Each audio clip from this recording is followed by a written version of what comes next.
Bonjour et bienvenue pour les Happy Hours. Alors pour ma part, ce sera le premier Happy Hour déconfiné. J'ai pu, avec chance, retrouver mon bureau. Je ne sais pas si certains ont la même chance que moi, mais ça fait plaisir de pouvoir retrouver un espace professionnel pour pouvoir travailler. Ça change pas grand-chose hein, par rapport à notre rendez-vous hebdomadaire. On va continuer un petit peu comme ça sur les semaines à venir et j'imagine qu'on fera une pause estivale et que on reprendra peut-être avec une autre formule à la rentrée en tout cas. Euh, je patiente encore un tout petit temps parce qu'il n'y a pas tout le monde par rapport à ce qui s'est inscrit, mais on va pas non plus perdre beaucoup de temps. Un petit récapitulatif hein, sur la bonne pratique. Tout le monde connaît bien le principe maintenant. On bloque le micro. Si on veut poser une question, on n'hésite pas à utiliser le chat. Euh, et moi, dans un premier temps, je vais vous faire découvrir la fonctionnalité, être un petit peu verbeux dans un premier temps, et puis après, je répondrai à vos questions en fonction le rythme qu'il y aura dans cette happy hour. Le but de cet happy hour aujourd'hui, c'est de parler du sourcing. Alors, on va parler essentiellement du sourcing fournisseur, mais en fait, on peut imaginer faire du sourcing pour n'importe quel type d'entité que l'on pourrait créer. Exemple, si on a une entité qui s'appelle client, on peut faire du sourcing auprès de nos clients. Si on a des adhérents, on va pouvoir faire du sourcing auprès de nos adhérents.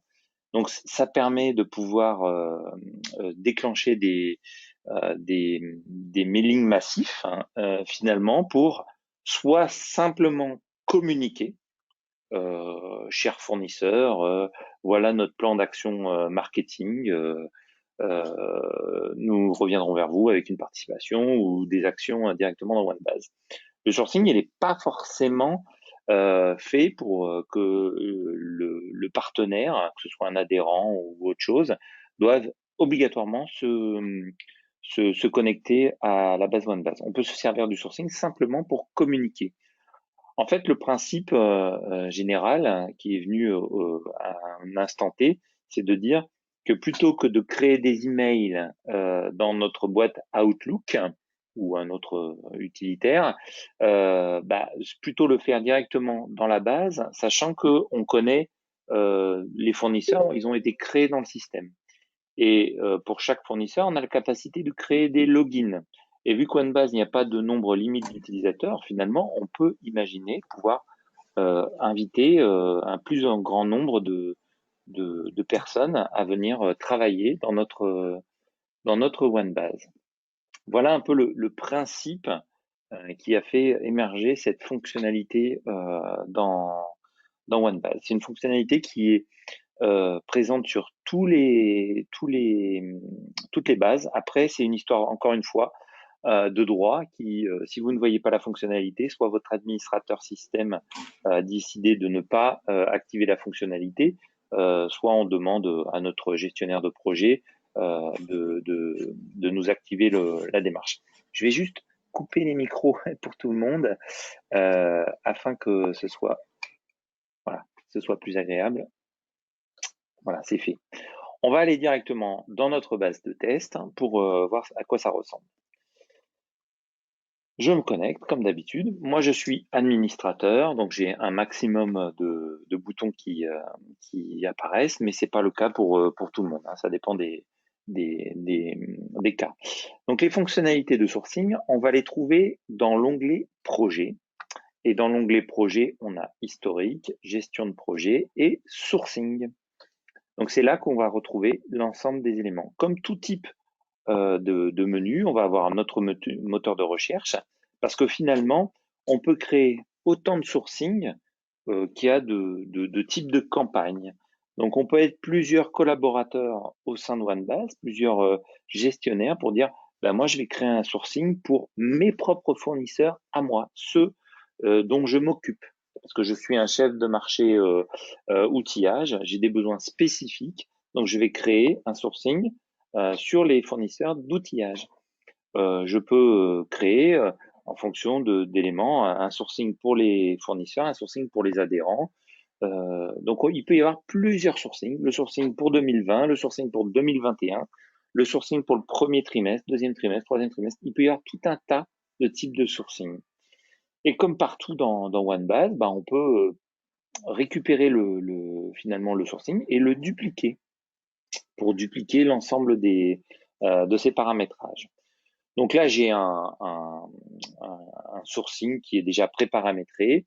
Je vais rentrer dans ce sourcing-là, puis on verra comment on en crée un nouveau. Donc j'entre dans ce sourcing-là. J'ai plusieurs onglets qui sont ici. Donc la définition de ce que j'ai paramétré. Donc c'est un sourcing de type produit. C'est quelque chose que l'on paramètre qu'une seule fois, c'est-à-dire qu'on le paramètre à la naissance du sourcing, savoir si c'est pour les produits, les pré-art ou une autre application. Vu que c'est un sourcing de type produit, il me propose, mais au fait, pour quelle édition? Donc, je suis pas obligé de mettre une édition, mais ça permet de restreindre les produits de mon édition vis-à-vis du fournisseur. Je vais mettre un nom de sourcing, c'est juste indicatif, c'est pour pouvoir le retrouver dans mon listing. Un statut, donc on va avoir des initialisations, c'est-à-dire que je prépare mon sourcing. En cours, c'est qu'il est en cours maintenant, ou terminé, c'est fini. Ça donne une indication que l'on va retrouver ici même, voilà, du statut. Je définis une date de début. J'ai décidé que ce serait pour demain. Une date de fin, qui pourrait être plus ou moins lointaine, et une date de refus, sachant que ces dates de fin, ces dates de refus ne sont pas arbitraire, c'est-à-dire que ça bloque pas les accès, c'est juste indicatif. Donc ça permet de pouvoir se dire, bah moi à mon fournisseur, je lui dis que ça s'arrêtera le 31 mai, parce que c'est la balise que l'on va retrouver dans l'email, mais la date de refus, celle que moi j'estime ne plus être supportable par rapport à mon organisation, c'est le 11 juin. Pourquoi faire ce décalage?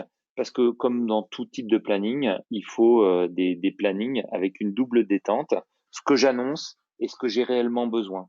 Ce qui permet d'être un petit peu plus souple vis-à-vis d'un fournisseur qui, inévitablement, le 31 mai, vous dira mais je suis désolé, j'ai pas eu le temps de tout finir. Grand seigneur, vous pourrez lui dire je te laisse jusqu'au 5 juin. Alors que si vous avez mis la date limite, qui est la date exacte à laquelle vous avez besoin de ces ressources, ça va vous causer un réel problème en interne.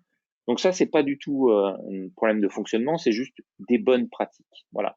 Essayez de pas coller les dates de réponse absolue avec la date de fin de votre sourcing. La vie est ainsi faite que les gens s'y prennent toujours à la dernière minute et ça posera inévitablement un problème. Dans la définition de notre paramètre, on va pouvoir paramétrer le texte de notre mailing. Plusieurs possibilités, soit d'envoyer un format texte, soit d'envoyer un format HTML. Donc moi j'ai décidé d'utiliser un format HTML. Et les modèles de mailing, en fait on peut en avoir plusieurs. OneBase propose toujours un mailing par défaut, mais on peut paramétrer des nouveaux modèles de mailing. Exemple, je vais dupliquer mon onglet pour que ce soit plus donc dans les paramètres. Là encore une fois, il faut être administrateur de son OneBase pour pouvoir y accéder, mais je peux créer des modèles de mail. Et donc, je vais pouvoir créer des modèles de mail qui vont me servir à des invitations, mais également à des sourcings. Donc, j'ai créé un modèle de mail de type test. Donc, vous pouvez vous amuser à créer tout un tas de modèles de mail. J'y retourne. Donc, dans modèle de mail, j'ai dit que c'était le HTML. Donc, on voit un texte qui s'affiche. Donc là, par exemple, c'est un modèle de mail où j'invite les partenaires à venir renseigner des fiches PDF et des liens vidéo parce que j'ai envie de lancer mon nouvel e-shop. Et pour mon nouvel e-shop, j'ai besoin d'avoir plus que le descriptif qui est lié à ma désignation, qui est liée de mon ERP, ou la photo que j'ai déjà à ma disposition dans mon PIM. Je veux plus de ressources. Donc là, je vais inviter, donc je décris dans le texte de mon sourcing les questions que je souhaite poser à mon fournisseur. Qu'est-ce que j'ai besoin? J'ai besoin d'une participation financière, j'ai besoin que vous répondiez à des questions, j'ai besoin que vous me donniez des photos, j'ai besoin que vous complétiez des fiches, que vous les validiez, que vous corrigiez l'orthographe. Bref, on décrit ce dont on a besoin dans le texte. Donc, on écrit le texte que l'on souhaite. On va pouvoir avoir des balises qui vont permettre de dire, bah, URL site, c'est que plutôt que d'avoir de copier-coller l'URL du site, il va nous faire l'URL. Le login, c'est pareil. C'est comme une fusion public-post-page que l'on aurait fait dans Word et Excel. Le mot de passe, la date du sourcing, donc c'est la date que l'on va retrouver ici même, pas la date de refus, la date de fin, et le mail envoyeur, l'adresse de l'envoyeur, le tête de l'envoyeur. Donc c'est là où on va paramétrer ces paramètres-là, où on va définir l'email de l'envoyeur, le responsable du sourcing, tous ces éléments-là. Donc on peut mettre des choses en dur, c'est-à-dire que j'aurais très bien pu écrire Arnaud Lebert ici même, mais si on est plusieurs à envoyer des mails, il vaut mieux mettre des balises. Comme ça, si c'est Martine qui envoie le mailing, il y aura le lien de Martine. Si c'est Pascal qui envoie le mailing, on verra le mail de Pascal. Si c'est Arnaud qui envoie le mailing, on verra le mail d'Arnaud. Donc, ce qui permet de pouvoir de pas créer un modèle de mail par personne. Voilà, c'est plus simple et plus dynamique. Donc, j'ai paramétré, j'ai fait la définition de mon mailing. Il va falloir qu'on définisse quels vont être les invités à ce mailing. Donc, finalement, la liste de mes invités, ce sont mes fournisseurs. Mes fournisseurs. Donc, au départ, on verra quand on créera un nouveau sourcing qu'on n'a aucun partenaire. Donc, j'ai tout en bas de mon écran la possibilité de lier ou de délier des invités. Donc là, moi, j'ai invité 289 fournisseurs. Alors attention, on verra que dans le suivi du sourcing, c'est pas tout à fait 289 parce qu'on a mis une condition qui est la condition qui est édition qui est là. Donc l'écran de suivi fera la liaison entre les fournisseurs qui sont invités et les produits qui sont sélectionnés. Si j'ai des fournisseurs dont aucun produit n'est sélectionné à 2015-2016, n'apparaîtra pas dans le suivi du sourcing parce que c'est une double condition. Donc là, j'ai décidé de faire des invités de type fournisseur. Donc pour créer je fais lier. Ça m'envoie dans un paramètre où j'ai la liste de tous mes fournisseurs, ceux que je retrouverai. Alors si je vais dans l'autre onglet, dans Contact fournisseur, je vais retrouver la même liste avec les mêmes éléments. Je retrouve vraiment mon listing de fournisseurs proprement dit. Très bien. Donc je vais pouvoir décider de dire que je vais chercher le fournisseur Sodipra par exemple, et lui je vais l'ajouter dans mes invités. Donc il va me créer une nouvelle liaison. Alors là il me dit attention, cette liaison existe déjà parce que je l'avais déjà invité. Ok, donc j'ai fini de mettre mon listing d'invités. Je vais avoir un onglet de progression, on ira voir un petit peu plus tard, un onglet d'événements, mais ça, il faut que ce soit déjà fait. Donc, on va aller dans l'écran de suivi du sourcing. Parce qu'une fois qu'on a fait la définition, que l'on a fait nos invités, on va se retrouver avec la liste donc de ce que je disais, donc la liste des fournisseurs invités qui ont à minima un article qui est sélectionné dans l'édition proprement dite. Donc, ça me fait une combinaison, dans cet exemple-là, de 80. Là, sur cet écran-là, je vois mes partenaires, mes emails qui sont associés, la dernière relance que j'ai effectuée, le nombre d'articles concernés, le nombre de produits concernés et les graphiques de complétude en fonction des visas qui sont donnés. Là, on voit qu'on a un petit souci parce qu'en fait, on n'a aucun contact fournisseur. En fait, ça vient du fait que il faut définir, si on veut pouvoir utiliser ces fonctions-là, définir des adresses mail, des contacts auprès de nos fournisseurs. Donc, si je vais sur ce fournisseur-là, au Bouex, où j'ai vu qu'il y avait un contact, dans cette fournisseur-là, j'ai bien un contact associé et qui en plus est le référent sourcing. Donc, par définition, on va avoir un seul référent sourcing par fournisseur parce que c'est à lui que je vais m'adresser. C'est le référent de cette fiche-là. Je vais le remettre en indéfini, ce sera plus simple pour mon suivi. Donc, j'ai ou pas des adresses mail. Si on veut élargir notre capacité d'envoyer des mails à d'autres personnes, on verra comment on fait. Là, vous voyez, j'ai mis mon propre mail pour pas faire de bêtises dans l'alerte. Donc, je vais sélectionner soit la totalité, soit une partie des mails. Donc, je vais prendre qu'un seul parce que je ne veux pas faire de bêtises et je vais lancer le mailing. Donc, en fait, c'est simplement, je sélectionne tout, je fais mailing. Donc là, je ne vais pas sélectionner tout, j'en fais un seul, je fais mailing. Donc là, je vais avoir la liste de tous mes contacts. Donc, en l'occurrence, j'en ai qu'un parce que j'en ai sélectionné qu'un seul. Mais c'est là où je vais avoir la possibilité d'utiliser aussi les autres contacts qui sont non référents. En l'occurrence, il n'y en avait pas d'autres. Mais on pourrait comme ça mettre tous les autres contacts de mon fournisseur. Ça dépend si c'est intéressant ou pas. On demande pour l'envoi de ce mailing, qu'est-ce que tu veux utiliser comme modèle de mail? Donc c'est toujours le mail, le produit test. De la part de, c'est là où on peut paramétrer peut-être un autre mail d'envoi. On peut mettre en copie des éléments, des copies cachées. Et là, dans l'objet, on va retrouver ce qu'on a mis dans notre mail. Donc là, on voit, par exemple, que le mail, il est remplacé par le dimanche 31 mai 2020. Il a remplacé les balises de mon email. Je peux joindre des pièces jointes sur des notices explicatives et faire des éléments en mode test. Donc ça peut être intéressant de le faire en mode test.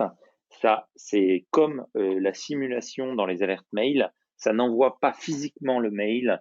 Ça permet simplement de l'envoyer sur les mails de celui qui l'envoie. Donc on va leur faire le mailing en mode test. OK. Donc là, il faut patienter jusqu'à ce que OneBase fasse un message qui dit le mail a bien été envoyé pour tel fournisseur. Donc si on envoie 200 mails, ça va être un petit peu long parce qu'il faut que le SMTP disperse l'ensemble des mails et au bout d'un moment, on aura un résultat. Les mails ont été envoyés avec succès ou pas. On va retrouver partout où il y a eu des emails. Donc là, on voit qu'il y a eu un mailing et en fait, il y a un lien qui s'opère directement là sur la dernière relance. Donc, on a notre mail où on peut cliquer sur le mailing et on va retrouver donc la fiche contact Arnaud Lebert plus le contact OneBase parce que c'est moi qui ai envoyé cet élément-là et je vais retrouver le mail. Donc là, je vais voir enrichissement nanana tiré au Brex parce que c'est le nom du fournisseur. Ce qui peut être utile de mettre le nom du fournisseur dans les objets parce que souvent le fournisseur lui il va faire répondre à pour dire je comprends pas qu'est-ce qui se passe. Bref, il peut y avoir plusieurs fonctionnalités. Donc c'est bien de mettre le nom du fournisseur dans les objets, ça permet de voir. OneBase rajoute la mention test pour dire que c'était bien un mail de test. On voit le mail exact qui a été envoyé parce que là, il a substitué toutes les balises par les éléments qui ont été marqués. Donc là, je vais pouvoir me connecter à l'environnement de test, l'environnement de fournisseur pour voir qu'est-ce qui se passe. Donc, pour gagner un petit peu de temps, j'ai utilisé ma base de test et j'utilise un autre pour test, un autre navigateur, en l'occurrence Chrome, pour pouvoir faire fonctionner. Sauf que dans le mail qu'il m'a donné, parce que j'avais fait des tests à l'avance et je me suis fait avoir, maintenant le système me dit, vu que tu as déjà utilisé ton mot de passe, il est confidentiel. Donc le seul moyen que j'ai à faire, c'est mot de passe perdu. Donc votre fournisseur, il peut utiliser la fonction mot de passe perdu, VK8WMH, validé. OK. Ça m'a envoyé sur ma boîte mail, évidemment. Hop, voilà, j'ai mon mot de passe, j'ai reçu sur ma boîte mail. Donc, four test.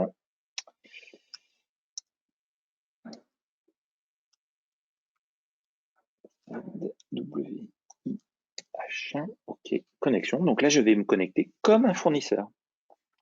Donc, comme un fournisseur, j'arrive tout d'abord. Alors ça, c'est une histoire de paramétrage. On verra dans une autre vidéo le paramétrage, mais je peux spontanément faire tomber, parce que je suis dans le rôle fournisseur, sur la page de ma fiche fournisseur. C'est-à-dire que là, par exemple, je peux inviter mon fournisseur parce que je lui laisse le droit, encore une fois. C'est pas forcément la possibilité pour chaque base. C'est une histoire de paramétrage. Je peux dire à mon fournisseur, tu as le droit de me mettre un email, tu as le droit de me transformer le téléphone. C'est une histoire de droit. Donc on lui dit OK, tu as validé. Et puis après, on va lui dire tu vas aller dans les fiches fournisseurs. Donc lui ne verra évidemment que ses propres fiches à lui. Il ne verra pas les fiches des autres fournisseurs. Et donc là, après, on voit encore une fois, c'est du paramétrage, quelles vont être les étapes, étape 1, étape 2. Donc rappelez-vous ce que je vous ai dit, ce qu'on lui demandait, c'était de nous déposer des fiches PDF. Donc là, on peut faire choisir, et il va renseigner les fiches PDF et mettre l'URL vidéo de son image. Et donc, lui, il sait qu'il a 14 fiches à enregistrer. Et donc, à la fin, il doit valider pour dire c'est terminé. J'ai validé cette fiche-là. Et donc, il n'aura plus que 13 fiches à valider et ainsi de suite. Donc, on peut comme ça faire le sourcing pour dire il y en a 13, 14. Donc, le but du jeu, c'est vraiment de faire travailler le partenaire, donc suivant la question qu'on a posée. C'est-à-dire qu'il faut que ce soit cohérent entre le texte de notre sourcing, où là on dit je veux que tu me renseignes les fiches PDF et je veux que tu mettes les liens vidéo. Donc c'est par rapport à cette question-là, il faut que le paramétrage de l'accès fournisseur soit cohérent. Donc si on demande les images, on lui donnera l'accès qu'aux images, pas au reste. Si on demande de valider les fiches sans modifier, on demandera de valider les fiches sans modifier. Donc ça dépend du degré de ce que l'on veut faire à nos fournisseurs. Il y a vraiment deux cultures dans le sourcing par rapport à nos clients. Il y a des clients qui laissent faire le fournisseur jusqu'à laisser écrire des textes et puis le client va reprendre les éléments. Et puis d'autres qui disent non, le fournisseur ne va absolument rien modifier. Par contre, il va simplement utiliser les validations. Ce qui permet de dire, monsieur le distributeur, tu as écrit une bêtise, je préférais que tu écrives de cette manière-là. Ou simplement de dire, ok, tu m'as fait la mention, mais moi, je préfère garder ma formulation. Donc, privilégier, lorsque l'on fait du sourcing, des questions à choix fermé ou le fait de mettre des champs de type fichier. Pourquoi? Parce que si on laisse des désignations, des descriptifs, si on invite 800 personnes, on a 800 fois 800 capacités d'écrire une description différente. Par contre, si on dit donne-moi la puissance en watts de ta machine, la personne, c'est un entier, elle n'aura pas la capacité d'écrire théoriquement une bêtise autre que de dire, de donner la vraie puissance. Si on lui dit donne-moi l'URL, hormis faire une erreur de copier-coller, il pourra pas mettre autre chose qu'une URL vis-à-vis d'un élément YouTube. Voilà. Donc il faut être précis dans la demande de ce que je vais lui présenter dans le sourcing. Mais ça permet, au lieu d'être seul face à son PIM, d'utiliser les ressources de nos partenaires. Qui peuvent être soit des adhérents, soit des fournisseurs pour pouvoir renseigner un certain nombre de fiches. L'intérêt de pouvoir le faire comme ça, parce que finalement, je pourrais faire exactement la même chose avec mon Outlook, finalement. Il suffit de faire des copier-coller des logins et des mots de passe des partenaires, et puis ce serait facile. C'est de pouvoir le faire extrêmement rapidement, extrêmement simplement sur 200 personnes. Mais également, d'avoir une capacité à pouvoir faire du suivi. Ce que ça veut dire que là, par exemple, j'ai envoyé mon mailing, puis maintenant, il me répond toujours pas, et j'aimerais bien le relancer. Plutôt que de le relancer par mail dans mon Outlook, je peux faire une relance directement dans OneBase. Donc, je veux relancer un mail à ce fournisseur-là. Donc, ça me crée un mail qui va me permettre de dire au fait, tu en es où? Quand est-ce que tu comptes le faire? Vas-y, c'est le moment, il faut le faire absolument. Donc, je peux faire des relances par mail, je peux faire des relances par téléphone, où là, j'ai besoin de faire une relance par téléphone, ok. Tiens, et je vais synthétiser les éléments. Donc là, je vais dire qu'il a accepté. Par contre, il compte le faire, pas avant le 29 mai. Ok, je l'ai eu. Il va le faire. Ce qui permet de dire, si j'ai quelqu'un qui va s'occuper de faire des relances, de visualiser concrètement quand est-ce que ça va être fait. Donc là, je suis dans le suivi individuel de Obwex, mais je peux avoir l'état complet pour dire, tiens, en fait, la dernière relance, qu'est-ce qui s'est fait? Mais je peux aussi avoir un autre relance où je vais faire un échange, où là, je vais dire, l'échange, c'est reçu, c'est lui qui m'a appelé, et lui, il m'a appelé et il m'a dit qu'il refusait. Il ne compte pas le faire. Donc, deux possibilités face à ça, c'est-à-dire que quelqu'un a fait une relance il n'a pas les pouvoirs de police de dire je vais me fâcher avec mon fournisseur. Simplement, ça met le fait qu'il a refusé d'y aller. Soit je suis directeur marketing de l'enseigne, je dis non mais c'est pas possible, troisième, ça peut pas se passer de cette manière-là. Je vais monter au créneau et dire monsieur le coco, tu as dit à mon assistant que tu comptais pas le faire, mais moi je te dis que si des bonnes relations commerciales doivent se faire, il faut que tu fasses un petit effort.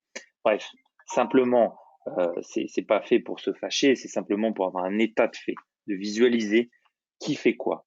Et donc, grâce au filtre qui est là, on va pouvoir faire tout un tas de systèmes, mais dont un qui est intéressant, c'est de voir qui c'est qui est venu sur le système depuis une certaine date. Donc là, si je veux voir qui est venu depuis aujourd'hui, théoriquement, je n'aurai qu'une seule réponse dans mon sourcing, c'est Obwex, évidemment, parce que il y a que lui.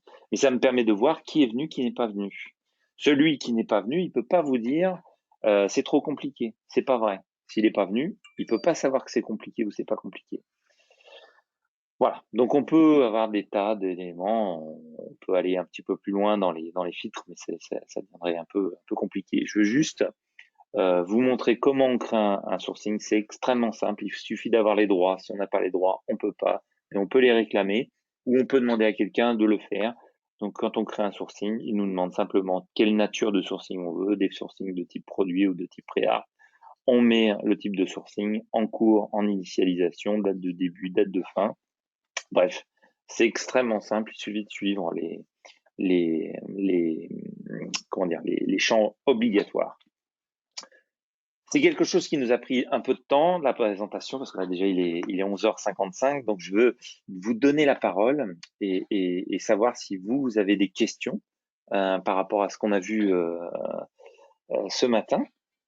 Est-ce que quelqu'un a une question particulière? Soit il connecte son micro, soit il fait un petit chat.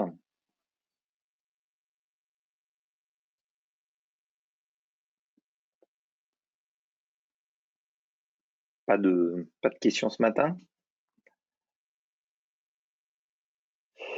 Une chose importante. Ah si, ça vient. Ok, parfait.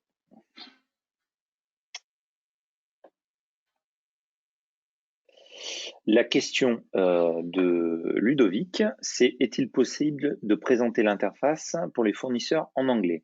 La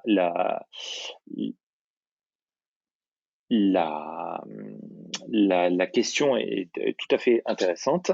En fait, il faut déjà que votre OneBase accepte soit paramétré pour faire de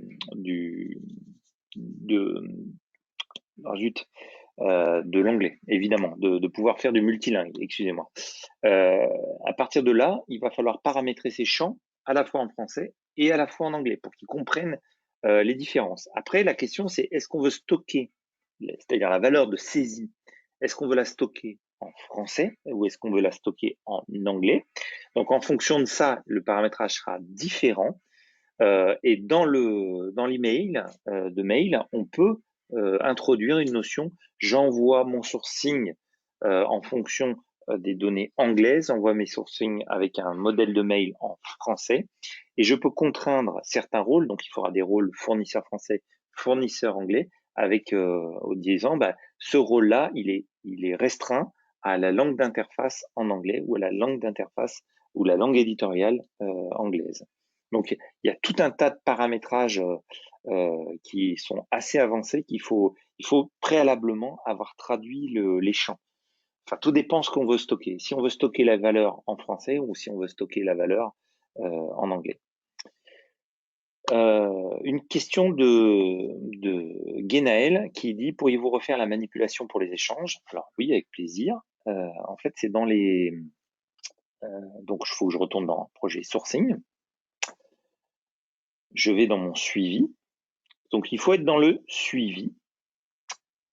Et dans le suivi, je vais pouvoir rentrer en disant je vais faire une relance où j'ai reçu un appel. Imaginons que monsieur Obwex vient de m'appeler. plutôt que de noter ça dans un mail, je peux provoquer tout de suite le fait de faire un nouvel échange. Et là, je vois le type d'échange. Donc, c'est lui qui m'a appelé. Mais au fait, c'est qui t'a appelé? Bah, c'est lui, c'est cet interlocuteur-là. Ou alors, si c'est pas lui, je peux dynamiquement créer un nouveau contact parce que c'est vraiment Monsieur Propre, Alain, qui vient de m'appeler. Donc c'est lui qui m'appelle. Ok, j'ai créé un contact de Monsieur Propre, et lui il me dit bah qu'est-ce qu'il va faire. Bah il a un problème technique. Je n'arrive pas à me connecter. Ok. L'action que je fais moi, c'est je lui renvoie une invitation. Ok. Donc là j'ai créé un nouvel échange. Donc si je fais retour, je vais avoir la liste de l'ensemble de mes éléments. C'est-à-dire que si je suis dans cette liste-là, en cliquant sur le fournisseur, je vais avoir la liste de mes échanges. D'accord? Par contre, si je clique là, je vais avoir accédé directement au dernier élément. Guénaël, j'espère que ça a été c'est bon par rapport à cet élément-là. Ok, merci.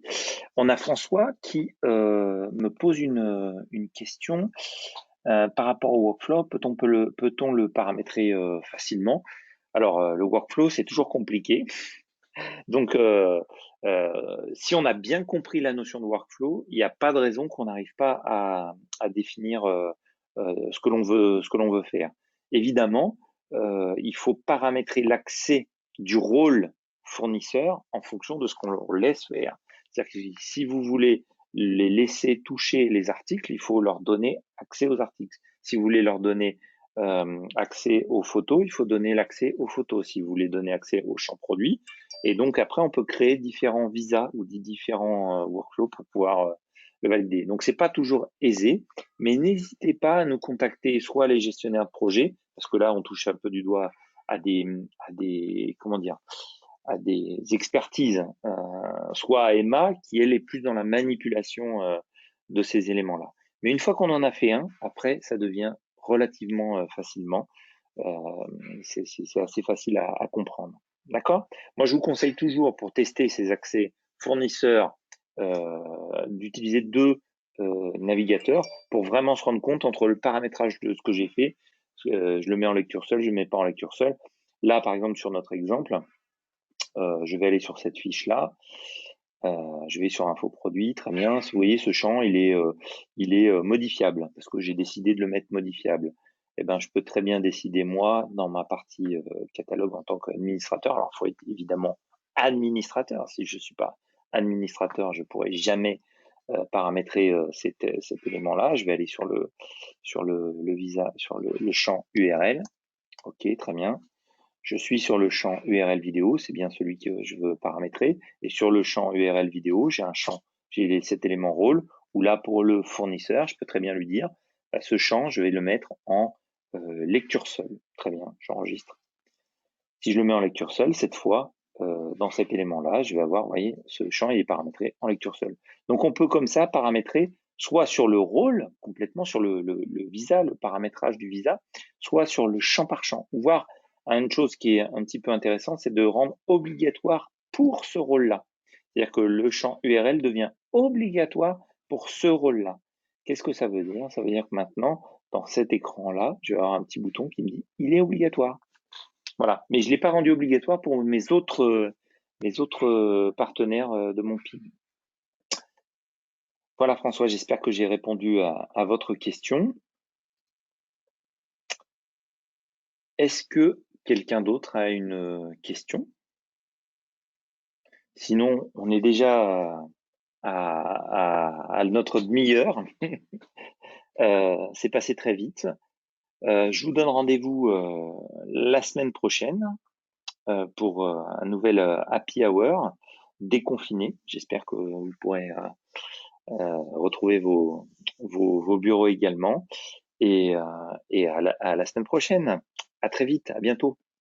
Au revoir.